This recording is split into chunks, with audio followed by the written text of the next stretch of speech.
دوستو، پاکستان کے مسائل کا ذمہ دار صرف حکومت کو قرار دے کر ہم پوری تصویر نہیں دیکھ سکتے۔ حقیقت یہ ہے کہ جس طرح حکومت اپنی بہت سی ذمہ داریاں پوری کرنے میں ناکام نظر آئی، اسی طرح اپوزیشن بھی اپنا مؤثر کردار ادا کرنے میں ناکام رہی ہے۔ ایک مضبوط جمہوریت میں اپوزیشن کا کام صرف حکومت پر تنقید کرنا نہیں، بلکہ حکومت کی ہر ناکامی کو حقائق اور اعداد و شمار کے ساتھ عوام کے سامنے رکھنا ہوتا ہے۔ دنیا کی بڑی جمہوریتوں میں یہی ہوتا ہے۔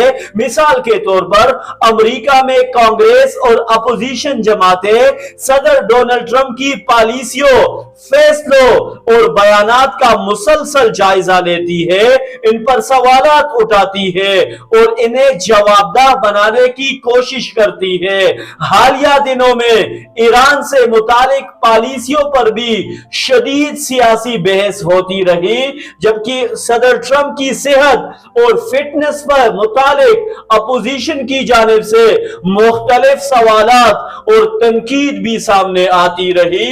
یہی ایک فعال اپوزیشن کا کردار ہوتا ہے کہ وہ حکومت کو مسلسل عوام کے سامنے جواب دہ رکھے۔ پاکستان کا حالیہ اکنامک سروے ایک ایسا آئینہ ہے جس میں ہمیں معیشت کی اصل تصویر نظر آتی ہے۔ حکومت ترقی، گروتھ اور سٹیبلٹی کے دعوے کر رہی ہے، لیکن زمینی حقائق کچھ اور کہانی سنائی دے رہی ہے۔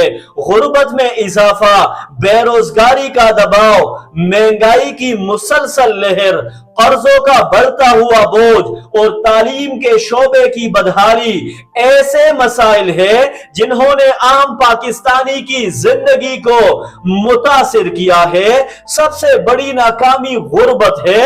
اکنامک سروے کے مطابق تقریباً 29% پاکستانی غربت کی لکیر سے نیچے زندگی گزار رہے ہیں، یعنی 7 کروڑ سے زائد افراد بنیادی ضروریات پوری کرنے میں مشکلات کا شکار ہے۔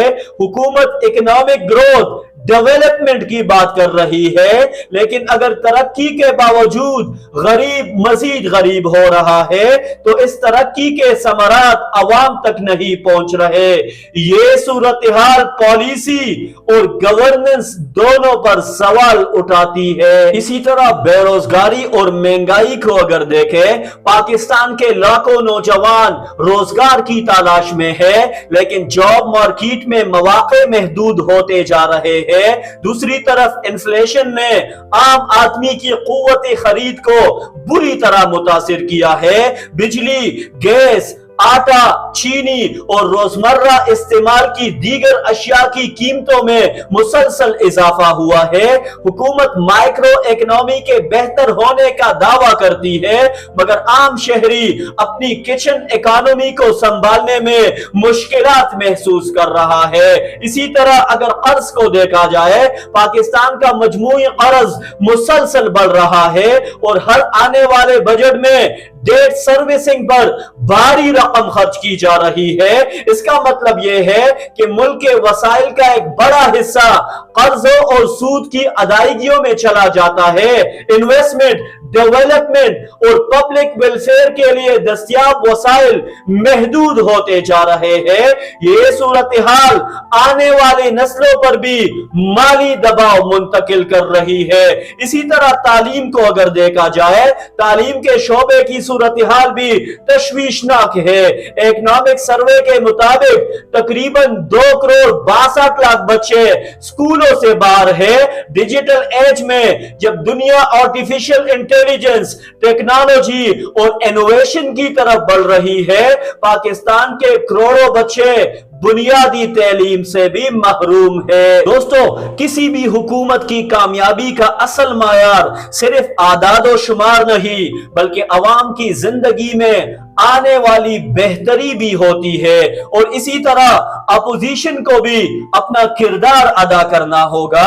اپوزیشن کا کام صرف جلسے جلوس کرنا یا حکومت پر عمومی تنقید کرنا نہیں، بلکہ حکومت کی ہر ناکامی کو اعداد و شمار